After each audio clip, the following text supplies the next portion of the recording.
Welcome to SS TV5 ప్రేక్షకులకు నమస్కారం. ఓవైపు ఆకలి చావులు, మరోవైపు అవమానాలు. అడుగడుగున జర్నలిస్టులకు అవమానాలు. ఆర్టీసీ డ్రైవర్ కండక్టర్ల అహంకారానికి పరాకాష్ట. ఓ ఘటన మరవక ముందే మరో ఘటన. హన్మకొండలో ఒక జర్నలిస్టు సోదరుడు చనిపోతే అంత్యక్రియల కోసం జనగామకు వెళ్తున్న జర్నలిస్టులను దీపొమ్మంటూ హెచ్చరిక కండక్టర్. ఒకే బస్సులో ఎంతమంది వస్తారంటూ గొడవ పెట్టుకున్న డ్రైవర్ కండక్టర్. డ్యూటీలో లేకుంటే నీ సంగతి చూసేవాడినట్టు బెదిరింపులు.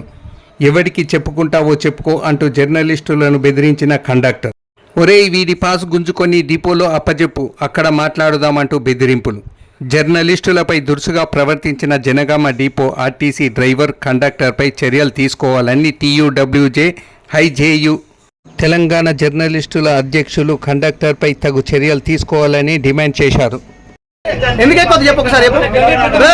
ఎందుకు ఎక్కువ చెప్పు, జర్నలిస్ట్ ఎందుకు ఎక్కువ చెప్పు. ఫస్ట్ ఒక్క బస్సులో ఎందుకు ఎక్కువ, జర్నలిస్ట్ ఎందుకు ఎక్కువద్దాను నువ్వు, ఎందుకు ఎక్కువద్దానో చెప్పు. నువ్వు ఇప్పుడు ఏమన్నావు?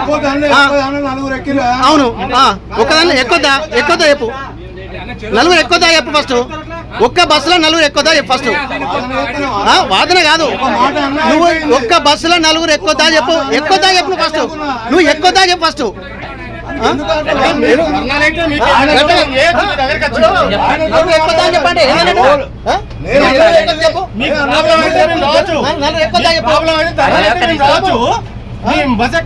చనిపోయిండా ఒక విలేకరి చనిపోయిండు, అక్కడ పోతాను అడిగింది కదా.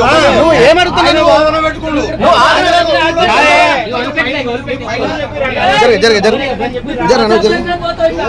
చెప్పన్నా చెప్పు. నువ్వు నలుగురు ఎక్కువదా చెప్పు. నువ్వు ఆర్గ్యుమెంట్ పాస్ ఎందుకు గుంజుకుంటావు? నువ్వు పాస్ ఎందుకు గుంజుకుంటావు చెప్పు. నువ్వు పాస్ ఎందుకు గుంజుకుంటావు? ఎవరికి ఇవ్వన్నావు పాసు? ఎవరి దగ్గర పెడతావు? పాస్ ఎవరికి ఇవ్వన్నావు? పాస్ గుంజుకొని ఎవరి దగ్గర పెడతావు? నువ్వు ఎక్కువద్దా? నలుగురు కంటే ఎక్కువద్దా? నలుగురు ఎక్కువద్దా జర్నలిస్టులు? నువ్వు ఫస్ట్ చెప్పు. జర్నలిస్టులు ఎక్కువదా చెప్పు. మీరు చెప్పండి. ఎక్కువద్దా? నలుగురు ఎక్కువదా చెప్పు. చెప్పు రీ.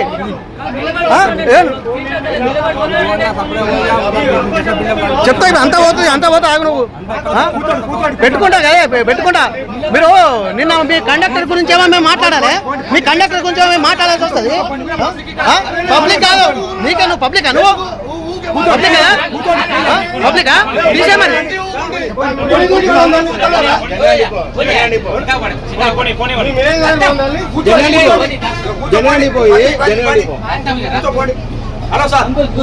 మీ జనగం డిపో అవుతారు.